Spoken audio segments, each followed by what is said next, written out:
Is nostalgia ruining the My Little Pony fandom? Video is not intended for children under the age of 13 years old. The comment section has been turned off. It's because YouTube did it, not me. I am an adult, not a child. Hello, and welcome back to my channel. This is another episode of the podcast Daisy Spines Talks Too Much. My voice is mildly dead. I just came off of some Honor Society stuff, so I talked a bit too much again. I'll be talking about a topic of nostalgia with a over 40-year-old franchise that has been producing toys and on-screen media since almost the beginning.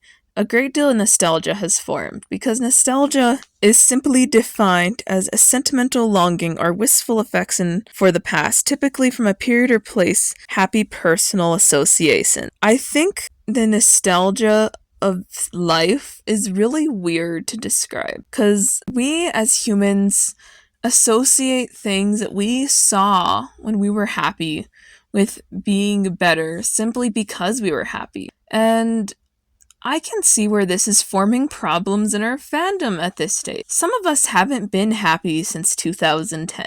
I think one huge area that I really need to address is now that Generation 4 has reached the stage of being considered nostalgic, what are we gonna do with ourselves? Like, are we gonna start writing off bad early season episodes as good simply because they're nostalgic?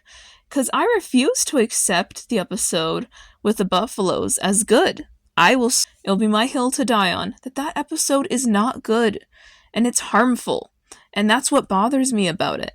And there's other episodes that are along those lines, and there's episodes that I disagree with, but I indeed hold nostalgia towards. I feel like we let it cloud so much of our view. If someone even attempts to remove your rose-colored glasses sometime, we react poorly. I think the main way is adults tend to recontextualize memories around our childhood in very strange ways. As a 20-year-old, an adult can recontextualize a memory around something. I was young when Generation 3 was wrapping up, but I was still within the target demographic. I enjoyed it.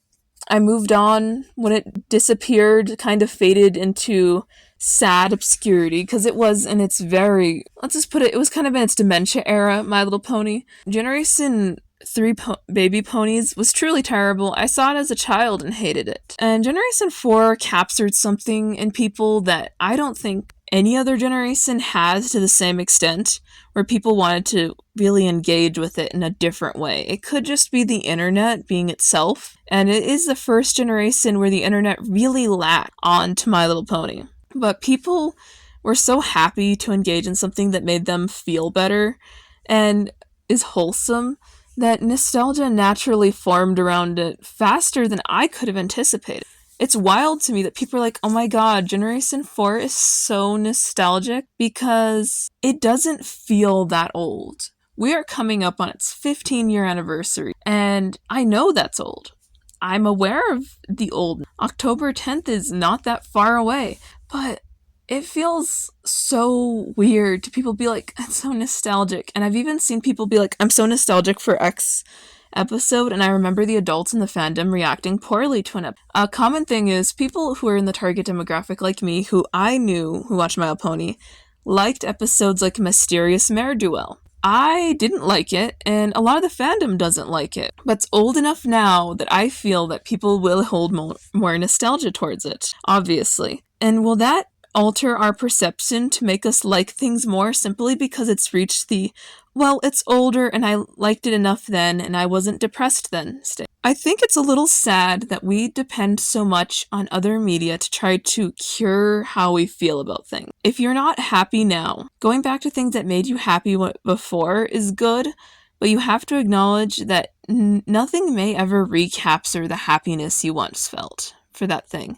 You'll never recapture the same energy twice in media, in anything you do, a song. And in saying that, I mean, we're sadder now, like unequivocally sadder compared to the 2010s. Things are not as they used to be. People don't feel secure in them. So we lean so heavily on nostalgia, especially through some events in the last 5 years, to try to pull us through how we feel. And when something new comes out and our rose-colored glasses even threaten to be taken off or part of the coating wiped off, we react poorly. Generation 5 itself serves as a deconstruction of everything that could go wrong does go wrong for the universe of Gen 4. And in doing that, it challenges people so strongly and so viscerally. I've had several visceral reactions to things they've done. It felt like they bastardized a character that I liked. I liked Twilight, but knowing that C is indirectly, / almost directly, the cause of Equestria's downfall isn't great. It's really tough to deal with because I just remember being a kid and thinking Twilight will get them through this. Twilight is dependable. She wouldn't let this fail. She won't let this fall apart. So I'll keep pushing to fix it. And from the perspective of the fandom, she let it fail. She let it fall apart. And our nostalgia speaks louder than our acceptance of the present. It's hard to accept your present when all you can do is look back on the past and say, I was so happy then. Everything was so much better. The world was spinning better. I will always like things that are older, regardless of their actual content. It's just how I feel. New generations are coming around, and I really hope the adults who have nostalgia for Gen 4 and previous generations, I hope we can look back and realize that the past is the past and new people are forming their own nostalgia that we shouldn't influence negatively.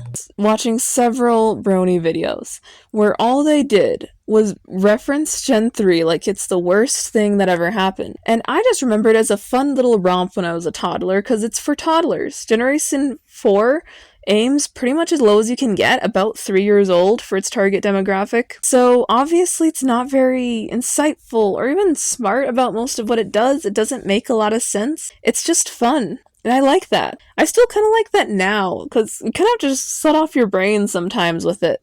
I remember watching older VHS tapes of Generation 3 that we borrowed from a family relative. Like, they raised several of us Gen 3. Not just me and my sister, but other cousins. And that is not lost on me that I have a great deal of nostalgia.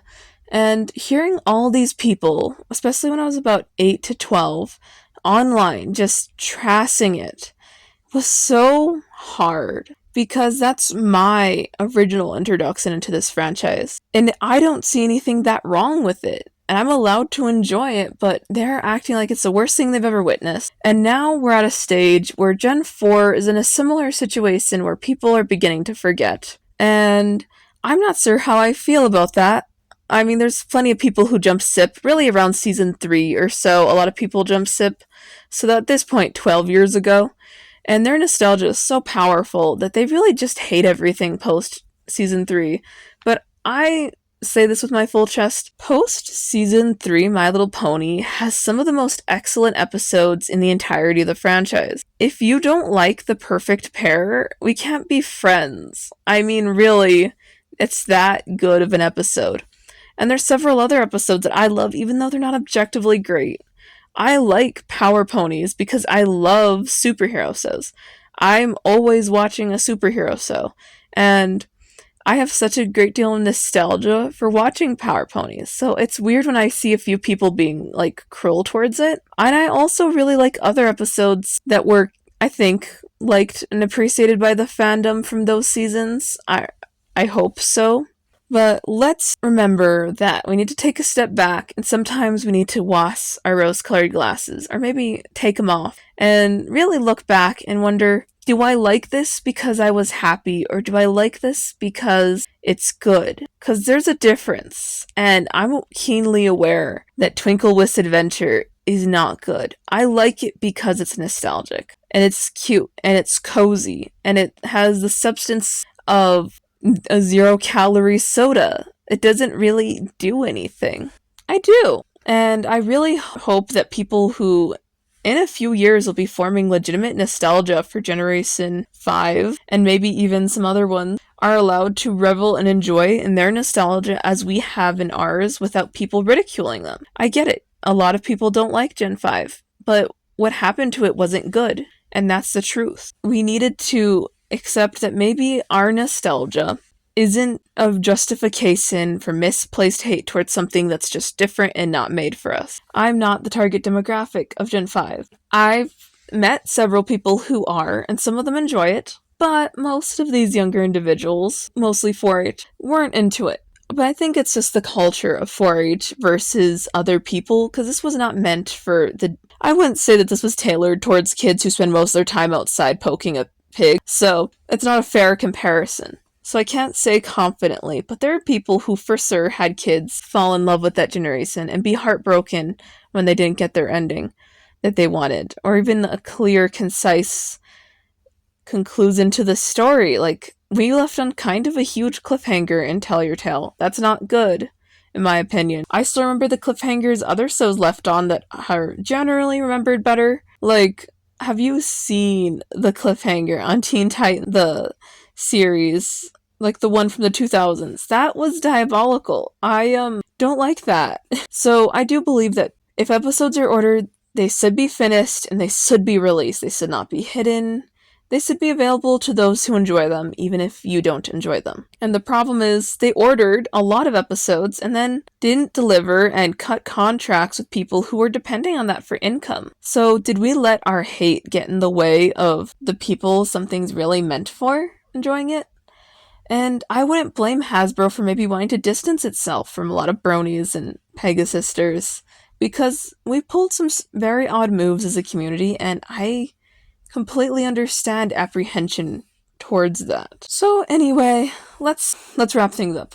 If you take away anything from this, I just need to talk about my complex feelings on nostalgia. Remember, your nostalgia is your nostalgia, and other people are forming theirs right now. Anything can be nostalgic, regardless of your age. So let those people form their nostalgia for non-harmful things, unfettered, please. And it's not that deep. Gen 5 can't hurt you, and we'll be fine as a community going forward. This has been a franchise that's gone through ups and downs repeatedly over 40 years. And guess what? It's still standing. So let's try to have some faith in it and just see what happens going forward with the alleged Gen 6 and live action movie.